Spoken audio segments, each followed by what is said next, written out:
உலகத்துல பெரிய பெரிய நாடுகளுக்கு போட்டியா இந்தியாவும் 5ஆம் தலைமுறை போர் விமானத்தை AMCA அப்படிங்கிற ஒரு ப்ராஜெக்டை முன்னாடி எடுத்து போயிட்டு இருக்காங்க. அதற்கான இன்ஜினை தயாரிக்கிறதுக்கு கிட்டத்தட்ட 3 நாடுகள் வந்து ஆல்ரெடி காம்படிட் பண்ணிட்டு இருந்தாங்க. இப்போ கூடவே வந்து ஜப்பானும் காம்படிட் பண்ண வந்திருக்காங்க. அதுவும் பர்டிகுலரா XF91 அப்படிங்கிற ஒரு முக்கியமான இன்ஜினை இந்தியாவுக்கு கொடுக்க மிகப்பெரிய ஆர்வம் காட்டிட்டு இருக்காங்க.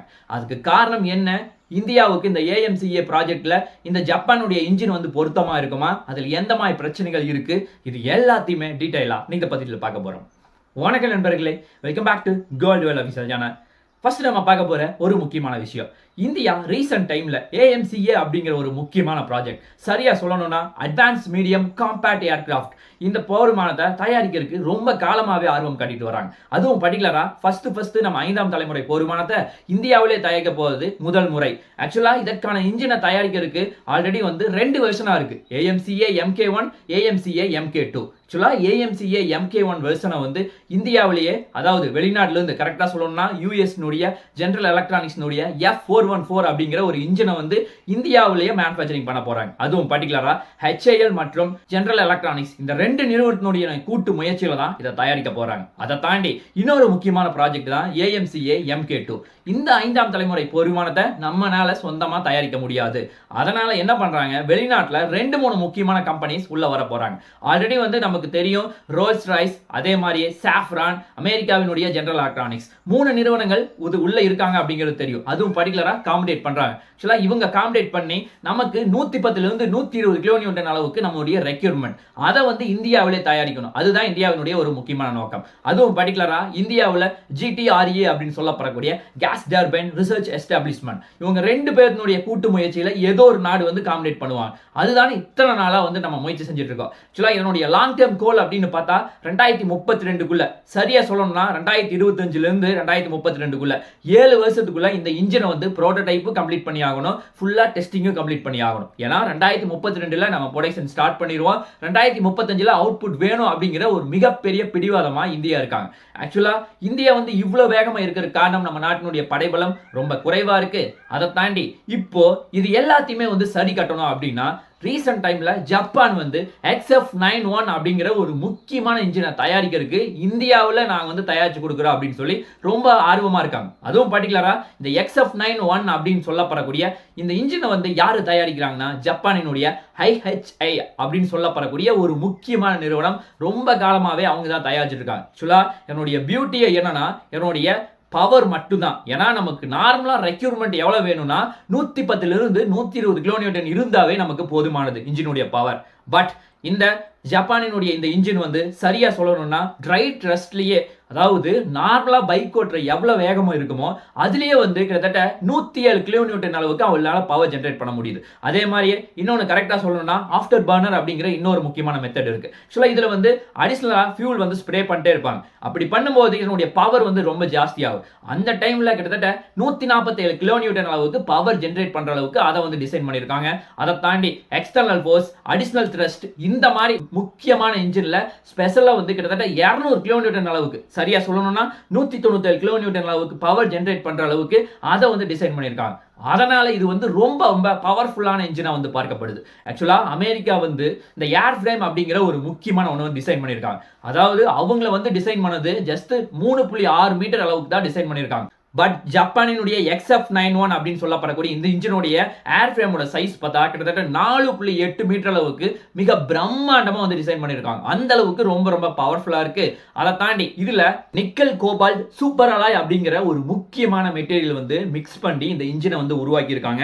அதை தாண்டி கூடவே வந்து பீங்கான் கலவையும் மிக்ஸ் பண்ணியிருக்காங்க. இது எதற்காகனா டெம்பரேச்சர் வந்து அப்பதான் ரொம்ப அதிகமா இருந்தாலும் தாங்குற மாதிரி வந்து இது வந்து இருக்கும் அப்படிங்கிற ஒரு மிகப்பெரிய நம்பிக்கையில ஜப்பான் வந்து இந்த மாதிரி வந்து டிசைன் பண்ணிருக்காங்க. அதே மாதிரி இது வந்து எரியினுடைய ரேடார்ல கொஞ்சம் கூட சிக்காம ஈஸியா எஸ்கேப் ஆகுற மாதிரி இந்த இன்ஜின் வந்து டிசைன் பண்ணிருக்காங்க. அந்த மாதிரி வந்து டிசைன் பண்ணிருக்காங்க. இந்த இன்ஜினோட சைஸ் அப்படின்னு பார்த்தா கிட்டத்தட்ட 3.6 மீட்டர் லென்த் இருக்கிற அளவுக்கும் கிட்டத்தட்ட டயாமீட்டர் 1 மீட்டர் அளவுக்கு மிக பிரம்மாண்டமா இருக்கு. இதனுடைய வெயிட் வந்து 1.5 டன் அளவுக்கு மட்டும்தான் இருக்கு. ஆனா இது பவர் ஜெனரேட் பண்றது கிட்டத்தட்ட 200 கிலோநியூட்டன் அளவுக்கு பவர் ஜெனரேட் பண்ற அளவுக்கு ஒரு மிகப்பெரிய சக்தி இருக்கு. ஆக்சுவலா ஜப்பான் வந்து ஆல்ரெடி 2 முக்கியமான ப்ராஜெக்ட்காக முன்னாடி போயிட்டு இருக்காங்க. அதுவும் பர்టిక్యులரா 6th ஜெனரேஷன் அப்படிங்கிற ஒரு முக்கியமான ஃபைட்டர் ஏர்கிராஃப்ட்டுக்காக ஒரு மிகப்பெரிய ஒரு முயற்சியை இந்த இன்ஜின் மூலமா எடுக்கிறாங்க.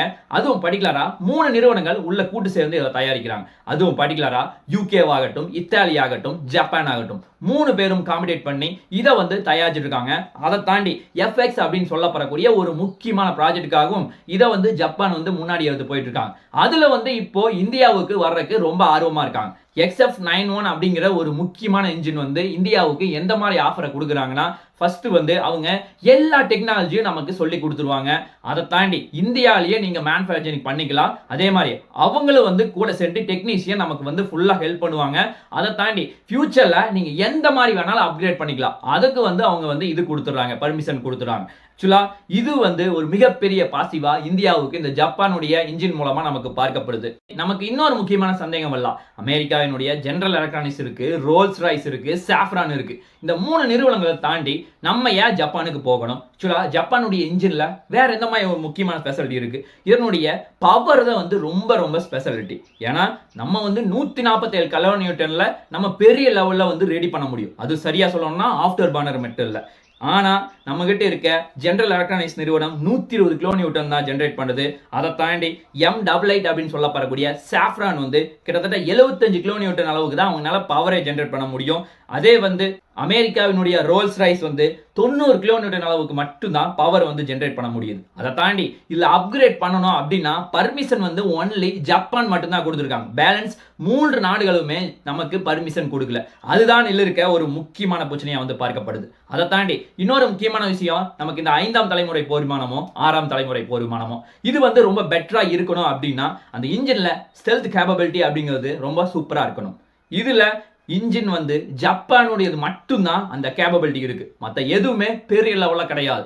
அது ஒரு முக்கியமான பிரச்சனையா பார்க்கப்படுது. ஏன்னா இந்த 5ஆம் தலைமுறை போர் விமானம் எதிரியினுடைய ரேடார்ல சிக்காம என்னதான் வந்து பெட்டரான ரேடார் உருவாக்கி இருந்தாலும் அந்த இன்ஜின்ல வந்து சரியான பவர் இருந்தா மட்டும்தான் நம்மளால டெவலப் பண்ண முடியும். அதனால ஜப்பான் வந்து இந்த இடத்துல ரொம்ப வேகமா முன்னாடி போயிட்டு இருக்காங்க அப்படிங்கறதா நமக்கு தெளிவா தெரியுது.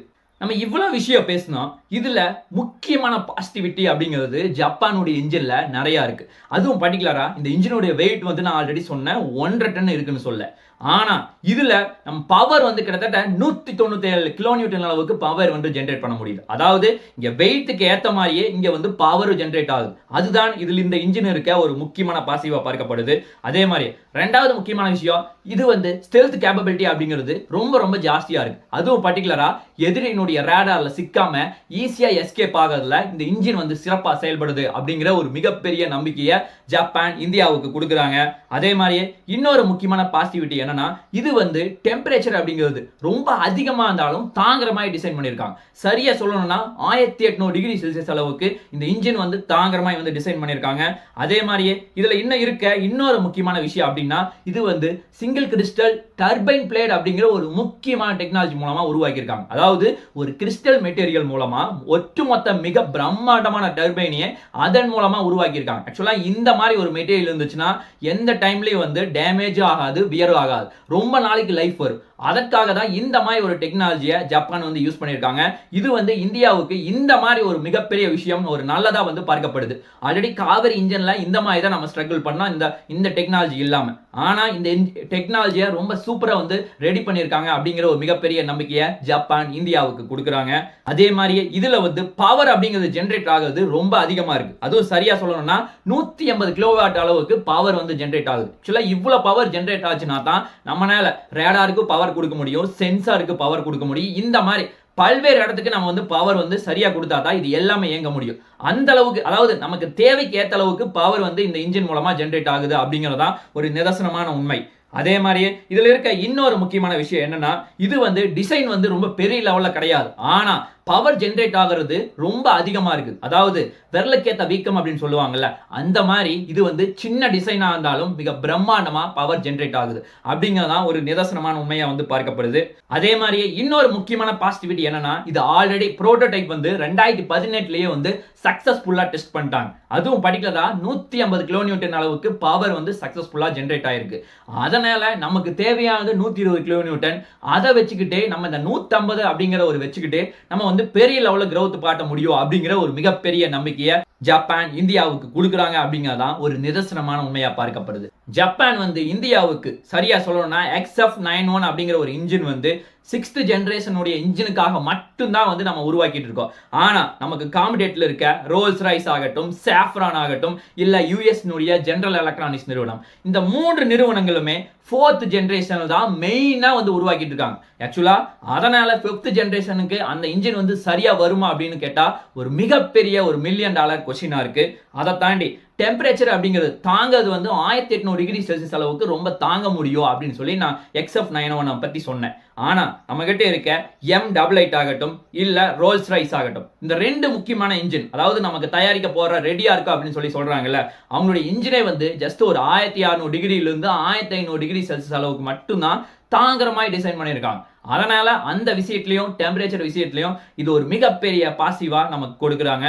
இவ்வளோ பாசிட்டிவான விஷயம் பேசணும். அப்போ XF91ல எந்த ஒரு நெகட்டிவிட்டியுமே கிடையாதா அப்படின்னு சொல்லி கேட்டா நிச்சயமா இல்ல. இதுலயும் நிறைய நெகட்டிவான விஷயம் இருக்கு. ஃபர்ஸ்ட் ஒரு முக்கியமான பிரச்சனை என்னன்னா, இது வரைக்கும் இந்த XF91 அப்படிங்கிற ஒரு முக்கியமான இன்ஜின் வந்து எந்த ஒரு போர் விமானத்திலையும் நம்ம இது வரைக்கும் ஃபிக்ஸ் பண்ணது கிடையாது. ஆக்சுவலா இது எல்லாமே சோதனைகள் மட்டும்தான் போயிட்டு இருக்கு. அதுதான் இல்ல இருக்க ஒரு முக்கியமான பிரச்சனையா இருக்கு. சப்போஸ் வந்து இவங்க வந்து இந்தியாவுக்கே நாங்க வந்து டெக்னாலஜி கொடுக்குறோம், ஃபுல்லா வந்து சொல்லி கொடுக்குறோம் அப்படின்னு சொல்லி சொன்னாலும் AMCA வச்சு நம்ம தான் வந்து ஃபுல் அண்ட் ஃபுல் டிசைன் பண்ற மாதிரி ஒரு நிலைமை வரும். அதுதான் இல்ல இருக்க ஒரு முக்கியமான பிரச்சனையா பார்க்கப்படுது. அதே மாதிரி இன்னொரு முக்கியமான பிரச்சனை, இதை புரோட்டோடைப் ரெடி பண்றதாகட்டும், இதை வந்து டெஸ்டிங் பண்றதாகட்டும், காசு வந்து கோடி கணக்கில் செலவு பண்ற மாதிரி இருக்கும். அதாவது ரோல்ஸ் ரைஸ் ஆகட்டும் இல்ல சாஃப்ரான் ஆகட்டும், அதை கம்பேர் பண்ணும்போது இது வந்து பல மடங்கு வந்து காசு உள்ள போற மாதிரி இருக்கும். அதுதான் இல்ல இருக்க ஒரு முக்கியமான பிரச்சனையா வந்து பார்க்கப்படுது.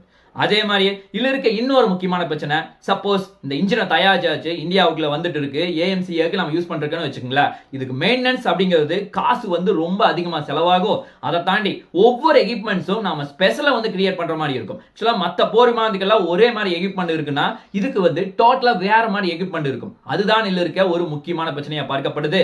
அதே மாதிரி இதுக்கு ட்ரைனிங் வந்து கம்பல்சரி எடுத்துக்கிட்டா மட்டும்தான் இதுக்கு மெயின்டெனன்ஸும் பார்க்க முடியும், ரிப்பேரும் பார்க்க முடியும். ஒன்னா ஜப்பான்ல இருந்து வர மாதிரி இருக்கு. இந்த மாதிரி ஒரு மிகப்பெரிய பிரச்சனை இந்த XF91ல இருக்கு அப்படிங்கறதான் ஒரு நிதர்சனமான உண்மை. அதே மாதிரியே இன்னொரு முக்கியமான பிரச்சனை என்னன்னா, இதை தயாரிக்கணும் அப்படின்னா இந்தியாவில் இப்ப சரியான ஃபெசிலிட்டி கிடையாது. அப்படி தயாரிக்கணும்னா ஜப்பான்ல மட்டும்தான் தயாரிக்க முடியும். அப்படி அங்க தயாரிச்சாலும் பெரிய லெவல்ல ப்ரொடக்ஷன் கொடுக்க முடியாது. அது ஒரு முக்கியமான பிரச்சனையா வந்து பார்க்கப்படுது. ஏன்னா நம்ம நாட்டில் இப்போ உடனடியா எமர்ஜென்சியா 5ஆம் தலைமுறை போர் விமானம் வேணும். அதுக்கு இதுங்க சரியா இருப்பாங்களா அப்படிங்கிறது ஒரு $1 மில்லியன் கொஸ்டினா இருக்கு. அதே மாதிரி இன்னொரு முக்கியமான பிரச்சனை, சப்போஸ் நம்ம இந்த XF91 நம்முடைய AMCA ப்ராஜெக்ட்டுக்கு நம்ம இன்டகிரேட் பண்ணணும்னு நினைச்சோம்னா டோட்டலாவே டிசைனே வந்து சேஞ்ச் பண்ற மாதிரி இருக்கும். ஏன்னா அது வேற மாதிரி ஸ்பெஷாலிட்டி, இது வேற மாதிரி ஸ்பெஷாலிட்டி. அதனால இது வந்து பவர் அதிகமா ஜெனரேட் ஆகுது அப்படிங்கிற காரணத்தினால மொத்த டிசைனையும் மாத்துற மாதிரி இருக்கும். அதுதான் இதுல இருக்க இன்னொரு முக்கியமான பிரச்சனை. அதே மாதிரி இன்னொரு முக்கியமான பிரச்சனை, ஆக்சுவலா என்னதான் வந்து ஃபுல் அண்ட் ஃபுல் இவங்க வந்து ஜப்பான் வந்து தயாரிச்சிட்டு இருந்தாலும் இதை வந்து அமெரிக்காவும் ஒரு சில பார்ட்ஸ் வந்து அவங்க வந்து கொடுக்குறாங்க. ஆக்சுவலா இந்த மாதிரி ஒரு பிரச்சனை இருக்கும்போது ஒருவேளை இந்தியா வந்து இந்த XF91 நம்ம சொந்தமா தயாரிச்சு அதிகமா நமக்கு அளவுக்கு அதிகமா இருக்கு, நம்ம வெளிநாட்டுக்கே கொடுக்கலாம் அப்படின்னு ஒரு மிகப்பெரிய நிலைமை வந்தாலும் இந்த இடத்துல அமெரிக்கா தலையிட ஒரு மிகப்பெரிய வாய்ப்பு இருக்கு. இது வந்து இந்தியாவுக்கு ஒரு மிகப்பெரிய சிக்கலை வருங்காலத்தில் கொடுக்கும் அப்படிங்கிறதா ஒரு நிதர்சனமான உண்மை. ஆக்சுவலா உண்மையாவே இந்தியா என்ன பண்ண போறாங்க, அதற்கான விடை 2025 எண்ட்ல வந்துரும். ஒன்னா ரோல்ஸ் ராய்ஸ், இல்லைன்னா சாஃப்ரான், அதை தாண்டி ஜப்பான். இந்த 3 நாடுகள்ல கண்டிப்பா ஒண்ணு வரப்போகுது. என்னை பொறுத்த வரைக்கும் ஜப்பானுடைய இன்ஜின் வந்து ஒரு மிகப்பெரிய பாசிட்டிவிட்டா கொடுக்கணும்னு சொல்லலாம். ஏன்னா நம்ம 6ஆம் தலைமுறை போர் விமானம் தயாரிக்கிறதுக்கும் இது சரியான பதிலடியா இருக்கும். அதை தாண்டி நம்ம எல்லா டெக்னாலஜியை கத்துக்கிட்டு நம்ம சொந்தமா வந்து அடுத்த இன்ஜினை கொண்டு போறதுக்கு இது ஒரு மிகப்பெரிய உதவியா இருக்கும் அப்படின்னு நினைச்சுக்கிட்டு இந்தியா என்ன பண்ண போறாங்க அப்படிங்கிறத நாம் பொறுத்து பார்க்கலாம் என்ன நடக்குது என்று சொல்லி நாளைக்கு இன்னொரு நல்ல ஒரு வீடியோவில் உங்களை நான் சந்திக்கிறேன். நன்றி, வணக்கம், தேங்க்யூ, ஜெய் ஹிந்த்.